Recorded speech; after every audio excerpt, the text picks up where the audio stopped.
Assalamualaikum warahmatullahi wabarakatuh. Saya Alifatur Rofiah, mahasiswi Universitas Nurul Jadid Paiton Probolinggo dengan NIM 1911100076, Prodi PIAUD, Pendidikan Islam Anak Usia Dini. Terima kasih, pada kesempatan ini saya mendapat tugas mata kuliah tentang gizi PAUD dan akan saya bahas di sini adalah penilaian status gizi. Apa sih penilaian status gizi? Penilaian status gizi secara umum, status gizi merupakan upaya interpretasi atau hasil pengukuran antropometri, dan dari hasil ini dapat digunakan untuk melakukan tinjauan atau screening kasus kurang gizi ataupun screening terhadap risiko penyakit. Kenapa? Karena apabila kasus-kasus dalam masalah kesehatan dapat dideteksi sejak dini, maka penanganan pada pasien atau penderita akan lebih cepat dan resikonya juga akan semakin rendah. Status gizi adalah salah satu unsur penting dalam membentuk status kesehatan.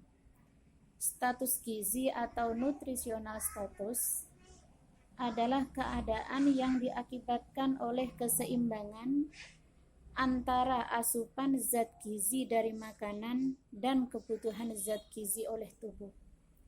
Dari sini dapat disimpulkan bahwa kebutuhan gizi per individu itu berbeda-beda, tergantung dari usia, jenis kelamin, aktivitas sehari-hari, dan berat badan.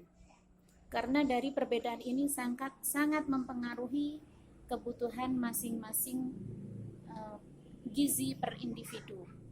Hal kecil contohnya adalah kebutuhan gizi anak balita itu lebih rendah. Maksud saya, kebutuhan protein anak balita itu lebih rendah daripada kebutuhan protein anak di usia remaja. Kebutuhan protein mahasiswa yang atlet itu lebih banyak daripada kebutuhan protein mahasiswa yang bukan atlet.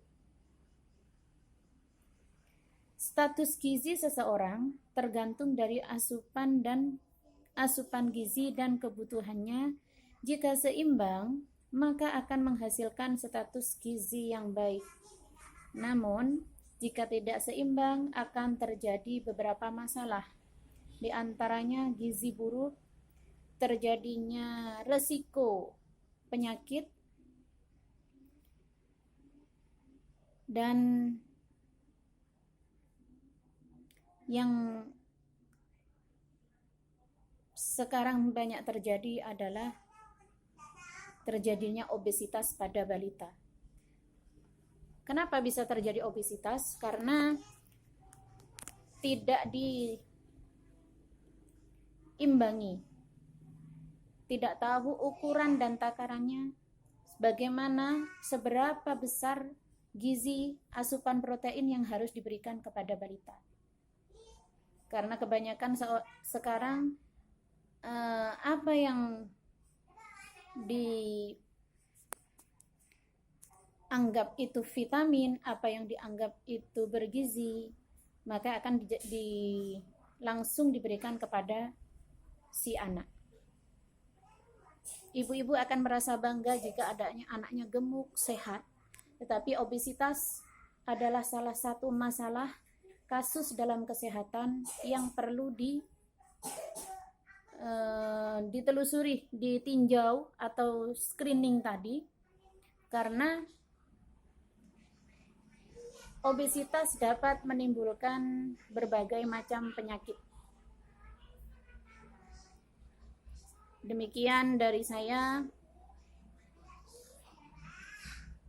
secara singkat pengertian status gizi pada mata kuliah pada hari ini melalui dosen Ibu Sri Astuti Handayani.